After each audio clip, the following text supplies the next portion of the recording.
like, subscribe. Hi everyone, welcome to Achievement Mind Power for all competitive exams. Today in our session we discussing about TS TET की जो हमारी preparation चल रही है उसके related जो आज का हमारा टारगेट सब्जेक्ट है हिंदी के टारगेट सब्जेक्ट में आज हम डिस्कस करने वाले हैं प्रत्यय और उपसर्ग के टॉपिक पर। किसे कहते हैं प्रत्यय, किसे कहते हैं उपसर्ग, उसके उदाहरण सहित हम यहाँ पर देखेंगे एंड उसके रिलेटेड क्वेश्चंस भी हम यहाँ पर सॉल्व करेंगे।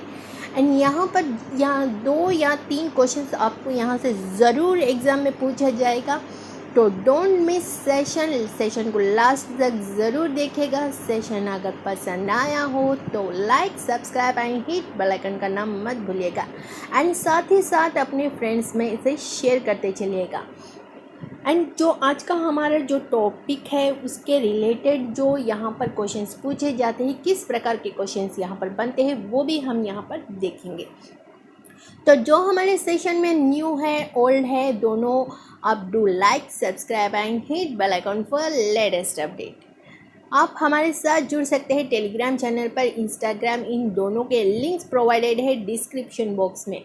एंड जो टेलीग्राम पर हम यहाँ पर प्रैक्टिस भी करा है, तो प्रैक्टिस के साथ जो हमारे साथ जुड़ना चाहते हैं वो हमारे साथ टेलीग्राम चैनल पर जुड़ सकते हैं। हम आपके सामने 30 डेज़ का क्रैश कोर्स लेके आए हैं। पेपर 1 कंप्लीट पैकेज होगा, पेपर 2 सिलेक्टेड टॉपिक्स पैकेजेस मिलेंगे एंड बाइलिंगुअल एक्सप्लेनेशन होने वाला है आपकी फ्लेक्सिबल टाइम पर। टारगेट 100% है। हर ईयर बैचेस स्टार्ट हो चुकी हैं, न्यू बैच स्टार्ट होने वाला है, तो आप हमारे साथ जल्द से जल्द जुड़िएगा। तो आज का जो हमारा सब्जेक्ट है वो है हिंदी जो है पेपर 1 एंड पेपर 2 में दोनों के लिए बहुत ही इम्पोर्टेंट टॉपिक है हिंदी। इस सब्जेक्ट में अगर हम यहाँ पर चर्चा कर रहे हैं उपसर्ग और प्रत्यय, ये जो उपसर्ग एंड प्रत्यय है बहुत ही इम्पोर्टेंट है। यहाँ से क्वेश्चन बनते ही बनते हैं। तो चलिए देखते हैं उपसर्ग किसे कहते हैं। उपसर्ग की परिभाषा अगर देखी जाए तो उपसर्ग उस शब्दकोश को कहते हैं जो किसी शब्द के पहले लगकर उसे नए शब्द की रचना करता है और मूल शब्द के अर्थ को व्यक्त करता है। देखिए, उपसर्ग उस शब्द को कहते हैं जो कि किसी शब्द के पहले लगता है एंड उस शब्द के पहले लगने से ये जो पूरा शब्द है इसका अर्थ एक अर्थ होता है और उस अर्थ एक नया अर्थ भी प्रकट हो सकता है। एक तो बिना, अगर हम यहाँ पर देखा जाए तो सर्ग है, सर्ग का कोई मीनिंग नहीं, इस शब्द का कोई मीनिंग नहीं है। देखिए, सर्ग का कोई मीनिंग नहीं। अब इसके आगे हम उप लगा दे, उपसर्ग लगा दे, उप लगाने पर अब ये हो गया कंप्लीट एक शब्द जिसका अर्थ है उपसर्ग। उपसर्ग का अर्थ है जिसके शब्द के पहले जो लगता है उसको यहाँ पर किसी शब्द के जो पहले यहाँ पर लगाकर इसे नए शब्द के विकार में इसे प्रकट किया जाता है, उसे हम उपसर्ग कहते हैं। उदाहरण देखेंगे अभी किस प्रकार इसे लगाया जाता है। देखिए, वा का कोई अर्थ नहीं है। अगर आप पा लग जाए अपवा, यहाँ पर इस शब्द का एक अर्थ निकलता है। अपमान में देखिए, मान अगर देखा जाए तो इसका अलग ही अर्थ है। मान एक अपने अंदर एक मान रखिए, इस प्रकार जो हम यहाँ पर एक अर्थ प्रकट होता है। लेकिन यहाँ पर अगर मान का विलोम शब्द क्या है, अपमान, यानी कि आप किसी की यहाँ पर डिस्करेज कर रहे हैं, किसी की निंदा कर रहे हो। अगर निंदा नहीं कर रहे हो, उसके आप अच्छे से उसकी जो क्वालिटी है उसे आप बता रहे हो, तो वो इसके लिए मान होगा, यानी कि उसकी जो क्वालिटी है यहाँ पर बढ़ेगी। अगर आप उसे वहाँ पर निंदा करोगे तो वो हो जाएगा अपमान। तो मान अपमान में दोनों के अर्थ अलग है, लेकिन यहाँ पर जब मान के साथ अप जुड़ जाएगा तब इसका अर्थ अलग ही प्रकट होगा। नेक्स्ट देखिए, अपराध में अप जो है ये उपसर्ग है। उपसर्ग में राध, ये राध का कोई अर्थ नहीं है। अगर आप यहाँ पर अप लगा दिया जाए तो अपराध एक क्राइम के रिपोर्ट में आपको यहाँ पर अर्थ प्रकट करेगा। नेक्स्ट देखिए अपव्यय। जो व्यय है इसका कोई अर्थ नहीं है, अगर आप यहाँ पर अप लगा दे अपव्यय इसका एक संपूर्ण अर्थ प्रकट होता है। अपहरण, अपहरण देखिए हरण का हरण यानी कि कोई चीज़ छीन लेना। इस प्रकार जो यहाँ पर बताता है अपहरण यानी कि किसी व्यक्ति को आप यहाँ पर लेके जाए, उसका अपहरण करें। इस प्रकार जो यहाँ पर हरण का अलग ही चीज़ है। हरण यानी कि किसी चीज़ को आपको यहाँ पर छीनना है। अपहरण यानी कि किसी व्यक्ति को, किसी बच्चे को, किसी भी इंसान को अगर आप यहाँ पर जिसे कोई नहीं पहचाने, कोई ना पहुँच सके, इस प्रकार रखकर जो यहाँ पर पैसे मांगा जाता है उसे अपहरण कहा जाता है। तो ये जो है यहाँ पर अप के साथ जो यहाँ पर आप अप के साथ इन उपसर्ग जुड़ने से इनमें जो अर्थ प्रकट होता है, इनमें जो नया अर्थ, नई विकार जो उत्पन्न होती है या उन मूल शब्द जिनका कोई अर्थ नहीं होता। देखें हमने यहाँ पर देखा अपभ्रंश में देखिए भ्रंश है, लेकिन यहाँ पर अप जोड़ने से अपभ्रंश हुआ है। यहाँ पर देखिए वहाँ हमने कहा इसका कोई अर्थ नहीं है, लेकिन यहाँ पर अप जुड़ने पर इसका अर्थ प्रकट होता है। जिसका अर्थ नहीं होता उसको अर्थ मिलता है, जिसका अर्थ होता है उसका दूसरा अर्थ यहाँ पर प्रकट होता है उपसर्ग जुड़ने से। तो आई होप आपको उपसर्ग अच्छे से पता हो गया होगा। अब चलिए देखते हैं प्रत्यय किसे कहते हैं। प्रत्यय की परिभाषा देखें। मूल शब्द के अंत में लगने वाले शब्दकोश शब्दांश को प्रत्यय कहते हैं। जो भी यहाँ पर मूल जो यहाँ पर शब्द दिया गया है, उस शब्द के अगर अंत में कुछ जोड़कर किस शब्दांश को जोड़ने से जो विकार यहाँ पर उत्पन्न होता है, जो चेंज यहाँ पर उत्पन्न होता है, उसे हम क्या कहते हैं? प्रत्यय कहते हैं। प्रत्यय में अगर या को हमने जोड़ दिया तब जाके ये प्रत्यय बना। इस प्रकार जो अंत में जोड़ा जाए और उसका संपूर्ण अवाक्य, संपूर्ण शब्द अर्थ का अर्थ प्रकट हो, उसे हम क्या कहते हैं? प्रत्यय कहते हैं।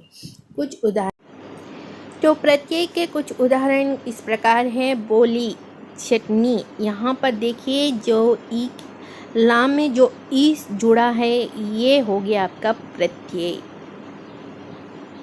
नेक्स्ट देखें जो हम यहाँ पर बोलते हैं उसे एक लैंग्वेज में अगर हम यहाँ पर बोला जाए तो बोली का जो अर्थ है वो है लैंग्वेज या वॉइस या आपका बात करने को कहा जाता है। अब यहाँ पर बोल जो है ये एक शब्द है बोल। अब इसके साथ अगर प्रत्यय को जोड़ा जाए तो ये बन गया है एक संपूर्ण, एक कंप्लीट अर्थ, इसका एक अर्थ प्रकट हुआ है बोली, जो कि कहा जाता है लैंग्वेज। नेक्स्ट देखें यहाँ पर मिलनसार। मिलन जो है ये एक मीटिंग को या एक दूसरे के जो मिलन होता है उसे हम कहते हैं। लेकिन अगर इसके साथ सार जोड़ा जाए, मिलनसार अगर जोड़ा जाए, मिलन जो है एक लड़का और एक लड़की का जब मिलन होता है, जब उनका संबंध एक दूसरे से जुड़ता है तब उसे मिलन कहते हैं। मिलनसार जो कि इसे एक क्वालिटी दर्शाता है, यानी कि जो उस एक मनुष्य है उसका जो स्वभाव है वो मिलनसार है, यानी कि सबको लेकर वो चलता है। इंडिविजुअली वो अलग अलग नहीं चलता है, अपने आप के बारे में नहीं सोचता है, ये सबको लेकर चलता है, इसे हम कहते हैं मिलनसार। मिलन जो है वो मिलना है। सार जो है इसका अर्थ अब यहाँ पर जब प्रत्यय जुड़ा सार, अब इसका जो अर्थ है यहाँ पर चेंज हो गया है, वो मिलनसार जो है अब इसका स्वभाव बन चुका है। नेक्स्ट देखें आमदनी। जो आमद है, आम जो है ये एक फ्रूट है आम। इसके साथ अगर दानी को जोड़ा जाए, यानी कि प्रत्यय को जोड़ा जाए दानी, तो ये बन गया अब फ्रूट आमदनी के साथ अगर दानी को प्रत्यय को जोड़ा जाए तब इसके जो अर्थ प्रकट हुआ है वो क्या है, मनी, जो हमारी यहाँ पर संपत्ति है। आमदनी जो है हमारी बढ़ती रहती है, मनी जो हमारी पॉवर्टी है, जो वेल्थ है वो बढ़ती रहती है, इसे हम आमदनी कहते हैं।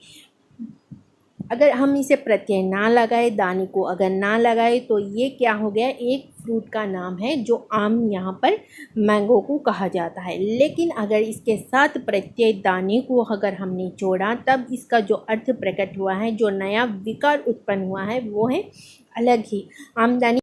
मायावी में वी जो यहाँ पर माया जो है ये एक प्रकार का जो यहाँ पर मैजिक कहा जाता है उसे माया कहते सकते हैं हम यहाँ पर। इसके साथ वी अगर जोड़ा जाए तो मायावी जो है, वी जो है ये प्रत्यय हो गया है।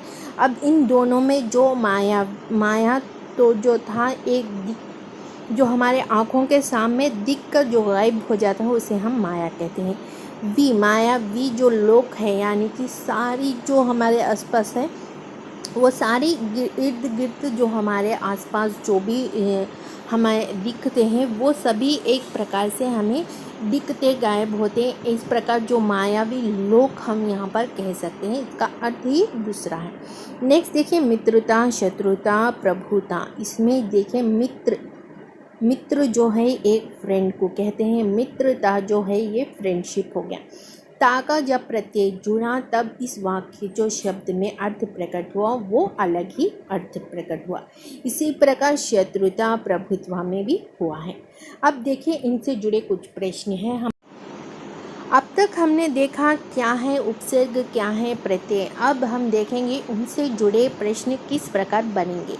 तो देखिए यहाँ पर जो पहला प्रश्न है इसके अनुसार आपका जो भी आंसर है, अभी तक आपने जो भी सीखा है उसका आंसर कमेंट सेशन में देने की ज़रूर कोशिश कीजिएगा। फर्स्ट जो क्वेश्चन है, निर्वाह में प्रयुक्त उपसर्ग है, निर्वाह में कौन सा उपसर्ग प्रयुक्त हुआ है ये हमें बताना है। ऑप्शंस चलिए देखते हैं। ए नि, बी नि विसर्ग यहाँ पर है, सी निर, डी निरी। इनमें से आपको सही उपसर्ग पहचाना है। अब देखिए यहाँ पर जो उपसर्ग है वो है, जो उपसर्ग यहाँ पर कहा जाता है, शब्द में जो उपसर्ग यहाँ पर कहा जाता है, उपसर्ग किसे कहते हैं, जो आगे जुड़ता है उसे हम उपसर्ग कहते हैं। अब देखें यहाँ पर जब हम एक प्रोनाउंसिएशन करते हैं, एक ट्रिक आप यहाँ पर याद रख लीजिएगा। जब हम प्रोनाउंसिएशन करते हैं तभी हमें वाक्य प्रयुक्त होने वाला जो टुकड़ा वो हम जो टूट जाता है, यानी कि जो वर्ड हम यहाँ पर पहला वर्ड जो हम यहाँ पर पूरी तरह से प्रोनाउंस करते हैं उसे हम उपसर्ग कहते हैं। नी तो होगा नहीं, देखें निर्विसर्ग तो होगा नहीं। या डी से अगर आप देखा जाए तो निरी, तो यहाँ पर ई की मात्रा कोई नहीं है। इस प्रकार आप यहाँ पर ऑप्शंस को निकाल कर जो सही आंसर है वो पहचान सकते हैं। ऑप्शन 3 निर्वाह, निर में यहाँ पर जो निर और रा की जो मात्रा है, ये निर उपसर्ग जुड़ने पर ये जो वाह है इसका अर्थ संपूर्ण अर्थ प्रकट हुआ है। तो निर्वाह में प्रयुक्त जो उपसर्ग है वो कौन सा है, नेक। ऑप्शन सी इस प्रश्न का सही आंसर है। नेक्स्ट देखिए, धुंधला शब्द में प्रयुक्त प्रत्यय कौन सा है, आपको यहाँ पर पहचाना है।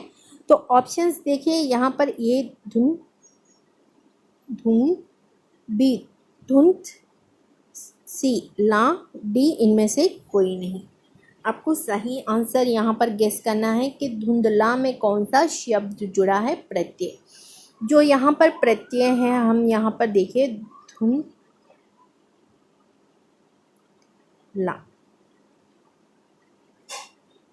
इनके साथ प्रत्यय जो है वो आखिर में जुड़ने वाला शब्द है।